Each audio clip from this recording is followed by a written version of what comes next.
pen, watch, bicycle, car, bus and bridge are all made of metals.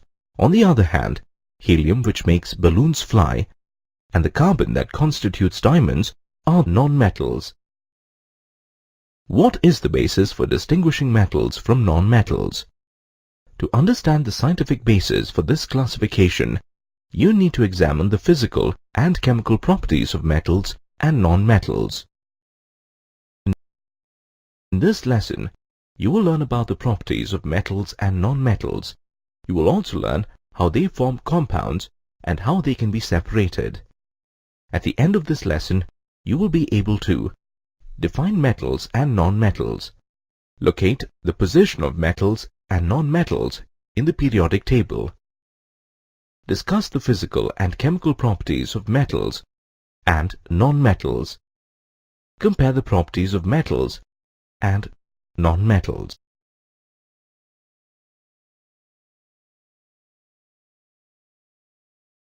Metals are elements that have a tendency to lose electrons and form positively charged ions or cations.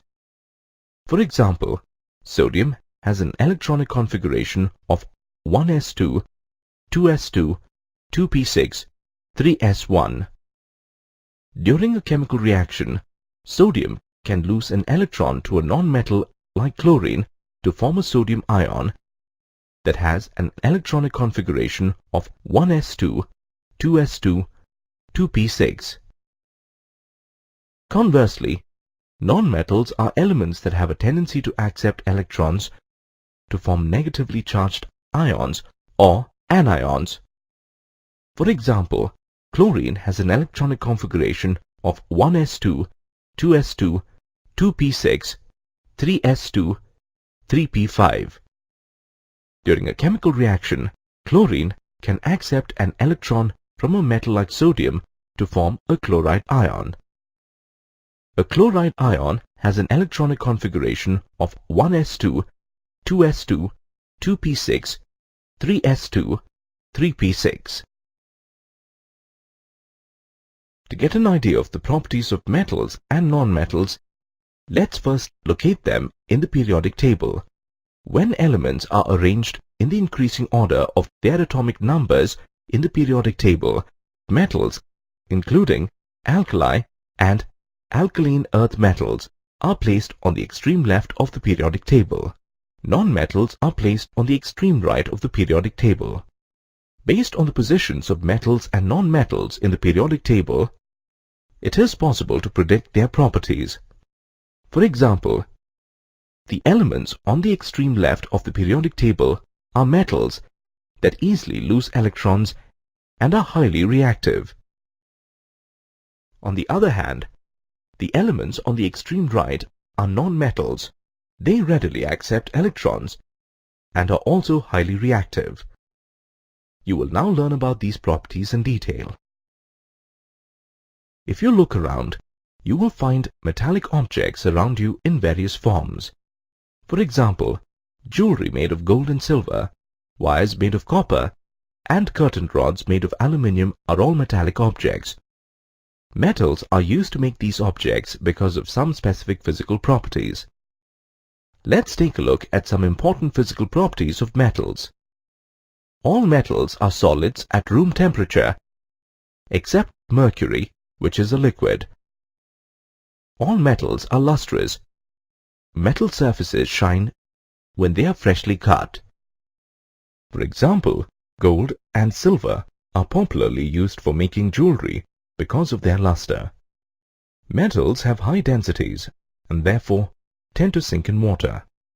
For example, tin and lead sink in water. Exceptions to this rule are lithium, sodium and potassium. The density of these elements is lower than that of water and hence they do not sink. Metals are highly malleable and can be beaten into thin sheets. For example, aluminium and zinc can be rolled into thin sheets. This property makes them suitable for use in various industries like construction and manufacturing. Metals are highly ductile and can be drawn into wires. For example, copper and silver can be drawn into thin wires. Metals are good conductors of heat and electricity. Copper wires are commonly used in electrical cables because of this property. Metals have high melting points. For example, tungsten has a high melting point due to which it is used in bulb filaments. Mercury is an exception to this property since it has a low melting point.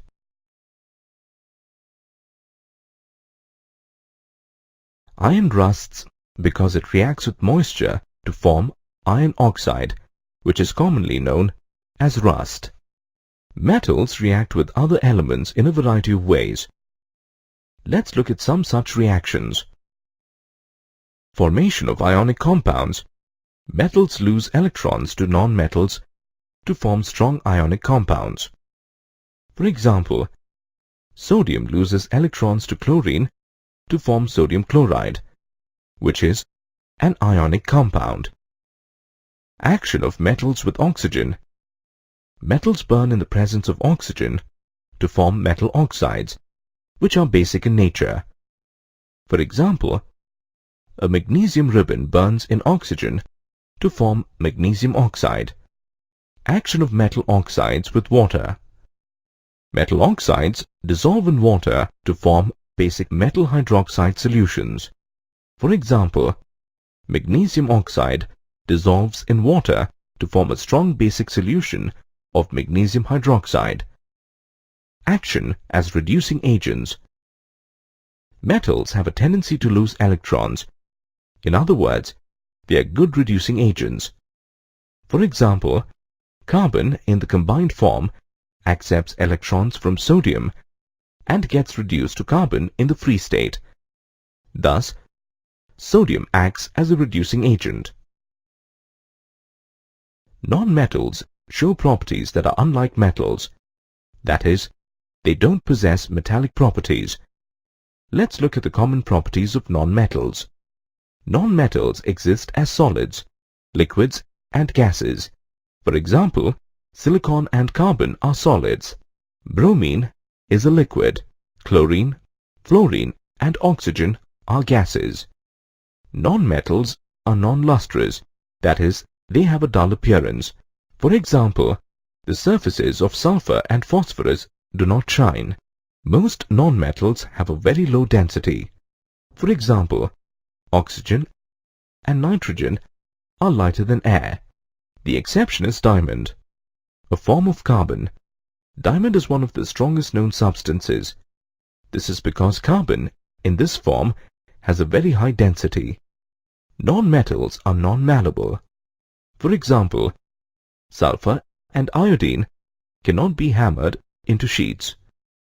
Non-metals, except for carbon fibers, are not ductile. For example, phosphorus and bromine cannot be drawn into wires.